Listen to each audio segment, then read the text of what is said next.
gracias, señora presidenta. Con mis saludos al ministro y a los demás funcionarios y a los colegas y a los colombianos.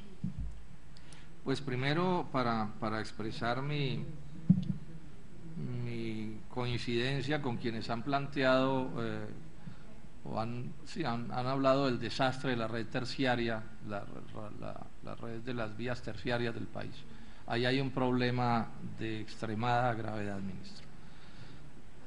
No solo por el invierno, es decir, el invierno lo que hace es agravar las condiciones de una red que es malísima, incluso cuando no hay invierno. Lo que pasa es que en invierno ya la cosa se pone pues como de fábula, pero en las condiciones del tiempo seco también estamos hablando de una red terciaria supremamente mala, que hace que sea prácticamente imposible que las gentes del agro saquen sus productos como debieran. Pero además a eso hay que sumarle una cosa que ya se mencionó aquí, es que el presupuesto del que se dispone para el año entrante del INVÍAS es un presupuesto por completo insuficiente. Y no se trata solo de la red terciaria. El INVÍAS tiene bajo su responsabilidad 40.000 kilómetros de carreteras de todos los tipos. Y estamos hablando de un presupuesto especialmente pequeño, o sea, que uno puede asegurar que las cosas, lejos de mejorarse, van a empeorar. Ahora, con un país que cuenta con un pésimo porcentaje o una pésima cantidad de kilómetros construidos por habitante. Yo quiero darles algunas cifras a los colegas que realmente muestran que Colombia es uno de los peores países del mundo en cuanto a vías respecta. Tratándose de vías arteriales pavimentadas, de vías importantes pavimentadas, en Colombia dicen pues las entidades especializadas, la fuente es el Consejo Privado de Competitividad, en Colombia tenemos 287 kilómetros de vía por cada millón de habitantes.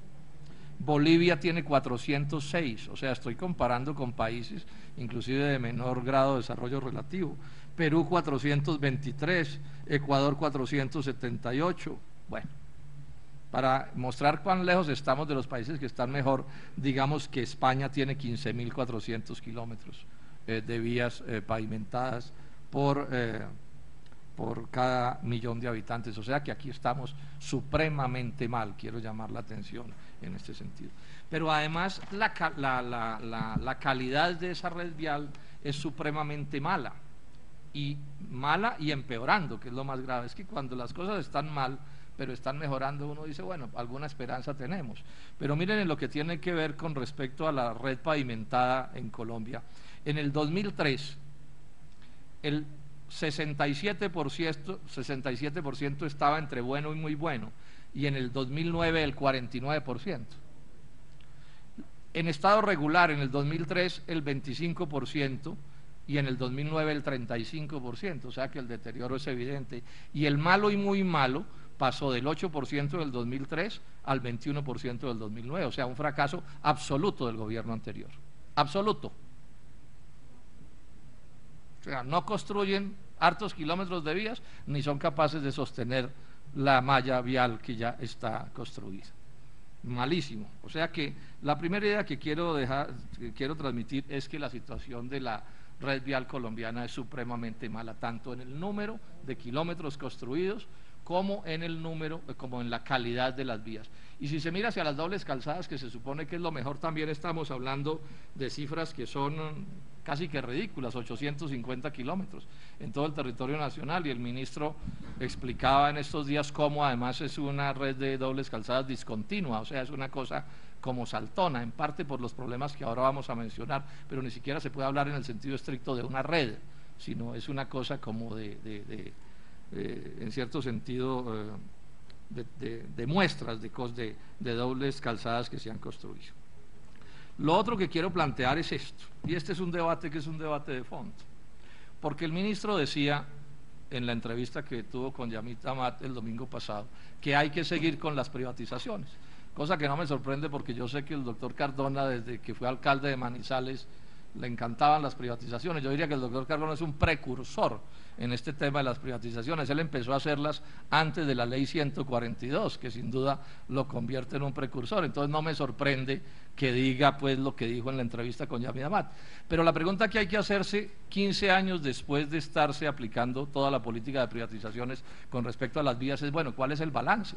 Ya vimos que es bastante malo de entrada, porque si no se construyen hartos kilómetros ni se mantienen las vías y las dobles calzadas tampoco funcionan bien, pues entonces ¿de qué estamos hablando?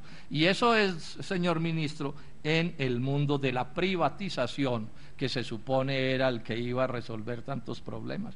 Dice, el día en que se le haga un juicio en serio en este país a la privatización, seguro va a ser condenada al cadalso, porque todo ha resultado absolutamente al revés de como nos dijeron que iba a suceder con las privatizaciones. O sea, para lo único que ha servido las privatizaciones de verdad es para enriquecer a unos cuantos gatos gordos y lustrosos, ¿sí?, que funcionan en todos los sectores y a los que les ha ido sin duda divinamente. Estas privatizaciones, además de lo que ya mencioné, tienen otra característica que la detalló muy bien en un estudio la Universidad del Cauca, que es de las universidades más fuertes en vías en Colombia, la Facultad de Ingeniería Civil, es que sus costos por unidad de obra son tremendamente altos. Son tremendamente altos, que es lo que finalmente define los costos de las cosas. O sea, el costo de estas privatizaciones por el costo de, no sé, de alcantarilla, de metro cuadrado de pavimento, metro lineal de no sé qué, etcétera, los costos por unidad de obra son escandalosamente altos. Esa es una de las características de esto. Características que en buena medida está dada porque es que las privatizaciones convierten a los inversionistas privados como en los reyes del asunto. Es decir, como en o sea, su capacidad de cartelización, de acordar precios en las licitaciones, de ponerse de acuerdo es descomunal, porque en buena medida cuando el Estado determina como política privatizar, lo que hace es renunciar a funciones que le podrían ser propias y transferírselas a los inversionistas privados, que ya hemos visto las hazañas, ¿no? El caso que acaba de mencionar la senadora Marisa de la vía Bogotá al Llano, pero en Caldas pues tenemos un hecho escandaloso de hace no sé cuánto tiempo, el caso de Tobiagrán del vino Puerto Salgar, contratado con una transnacional española, fue absolutamente bochornoso. O sea que aquí estamos hablando de un asunto que se debería mirar en serio y de manera objetiva, porque veo que cada vez hay más dogmatismo en la defensa de esa privatización como solución al problema vial del país. Se dijo también que entonces el Estado, uno de los encantos de las privatizaciones es que el Estado no iba a tener que poner plata en las grandes vías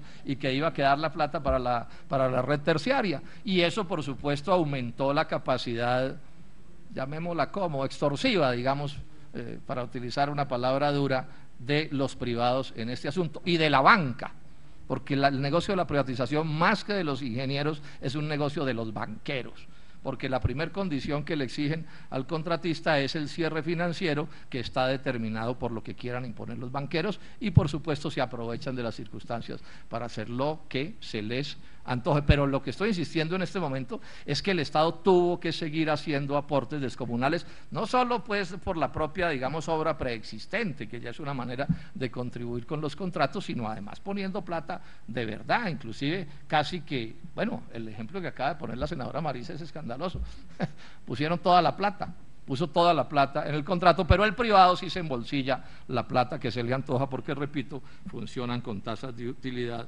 supremamente grandes. Y se ha producido otro fenómeno, sobre el cual en estos días se ha hablado, y sobre el cual también quiero llamar la atención, es que esta privatización induce a la concentración, de las obras y de los contratos y de los contratistas, hasta el punto de tener que pedirle auxilio, entre comillas, al capital extranjero para que pueda asumir los contratos. Y esto, por supuesto, no es positivo. Este es un debate que el país tiene que hacer: ¿qué tipo de capitalismo vamos a tener?